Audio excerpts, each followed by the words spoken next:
Hello, welcome to golden dairy. ചെമ്മീൻ പീച്ചിങ്ങ റോസ്റ്റാണ് നമ്മളിന്നിവിടെ ഉണ്ടാക്കാൻ പോകുന്നത്. മീഡിയം സൈസിലുള്ള 2 പീച്ചിങ്ങയാണ് ഞാനിവിടെ എടുത്തിരിക്കുന്നത്. അതിൻ്റെ തൊലിയൊക്കെ കളഞ്ഞ് ക്ലീൻ ചെയ്ത് നമുക്കത് എടുക്കാം. നല്ല വൃത്തിയായി കഴുകിയതിന് ശേഷം വേണം നമ്മളിത് പീൽ ചെയ്തെടുക്കാൻ. പീച്ചിങ്ങ നമുക്ക് ചെറിയ കഷ്ണങ്ങളായിട്ട് അരിഞ്ഞെടുക്കാം. ചെമ്മീൻ പീച്ചിങ്ങ റോസ്റ്റ് ഉണ്ടാക്കുന്നതിന് വേണ്ടി പീച്ചിങ്ങ 2 എണ്ണം, ചെമ്മീൻ ഒരു 300 ഗ്രാം, ഉള്ളി 25 എണ്ണം, വെളുത്തുള്ളി ഒരു 15 എണ്ണം, കറിവേപ്പില 2 ഇതള്, ചുമന്ന മുളക് ഒരു 6 എണ്ണം, ഉപ്പ് 1/2 സ്പൂണ്, മഞ്ഞൾപ്പൊടി 1/4 സ്പൂണ് എന്നിവയാണ് വേണ്ടത്. ചെറിയ ഉള്ളിയും വെളുത്തുള്ളിയും നന്നായിട്ട് ചെറുതായിട്ട് അരിഞ്ഞെടുക്കണം. ഉണക്കമുളക് ചതച്ചെടുക്കണം. ഞാൻ 6 മുളകേ എടുത്തിട്ടുള്ളൂ. എരിവ് കൂടുതൽ വേണ്ടവർക്ക് 8 or 10 മുളക് വേണമെങ്കിലും എടുക്കാം. ഇനി നമുക്ക് കുക്ക് ചെയ്യാൻ തുടങ്ങാം.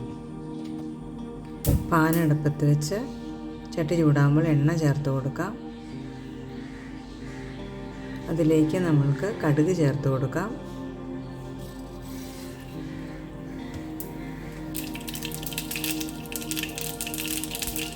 കടുക് പൊട്ടി വരുമ്പോഴത്തേക്കും വെളുത്തുള്ളി ചേർത്ത് കൊടുക്കാം. ജസ്റ്റ് വെളുത്തുള്ളി ഒന്ന് വഴന്ന് വരണം, ഒന്ന് ഇളക്കി കൊടുക്കണം. വെളുത്തുള്ളി ജസ്റ്റ് ഒന്ന് വഴന്ന് വരുമ്പോൾ അതിലേക്ക് കറിവേപ്പില ചേർത്ത് കൊടുക്കാം.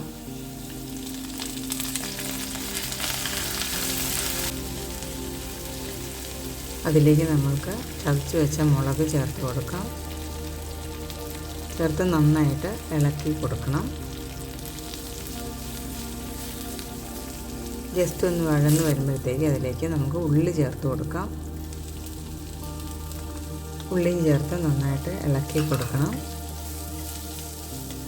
അതിലേക്ക് നമുക്ക് ഉപ്പും മഞ്ഞൾപ്പൊടിയും ചേർത്ത് കൊടുക്കാം.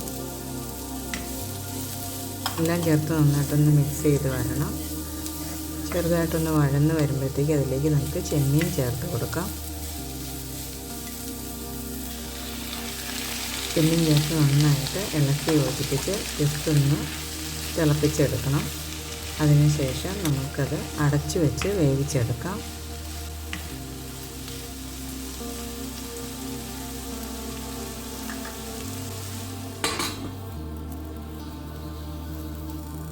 ജസ്റ്റ് ഒന്ന് ആവി വന്നതിന് ശേഷം നമ്മൾക്ക് അടുപ്പ് തുറന്ന് ഇളക്കി കൊടുക്കാം. ചെമ്മീൻ പകുതി വേവായിട്ടുണ്ട്. നന്നായിട്ടൊന്ന് മിക്സ് ചെയ്ത് ഒത്തിരി വെള്ളം ഉണ്ടെങ്കിൽ അതൊന്ന് ജസ്റ്റ് പറ്റിച്ചെടുത്തതിന് ശേഷം ഇതിലേക്ക് നമ്മൾക്ക് പീച്ചിങ്ങ ചേർത്ത് കൊടുക്കാം.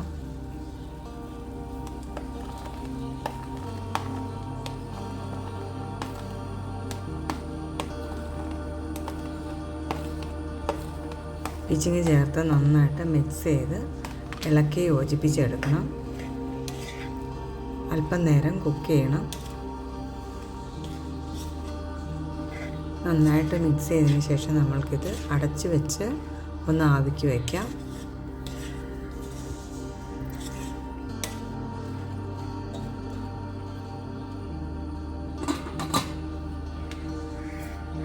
നന്നായി ആവി വന്നിട്ടുണ്ട്. നമ്മൾക്കിത് തുറന്ന് ഇളക്കി കൊടുക്കാം. പീച്ചിങ്ങക്കകത്ത് വെള്ളം ഉള്ളതുകൊണ്ട് നന്നായിട്ട് വെള്ളം ഇറങ്ങി വരും. ആ വെള്ളം നമ്മൾ പറ്റിച്ചെടുക്കണം. പീച്ചിങ്ങയും ചെമ്മീനും എല്ലാം നന്നായിട്ട് വെന്തിട്ടുണ്ട്. നന്നായി വെള്ളം വറ്റിച്ചെടുക്കണം. അങ്ങനെ നമ്മുടെ ചെമ്മീൻ പീച്ചിങ്ങ റോസ്റ്റ് ഇവിടെ റെഡിയായി കഴിഞ്ഞു.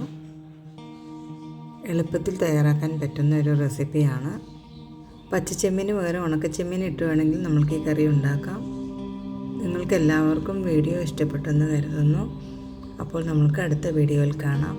ബായ്.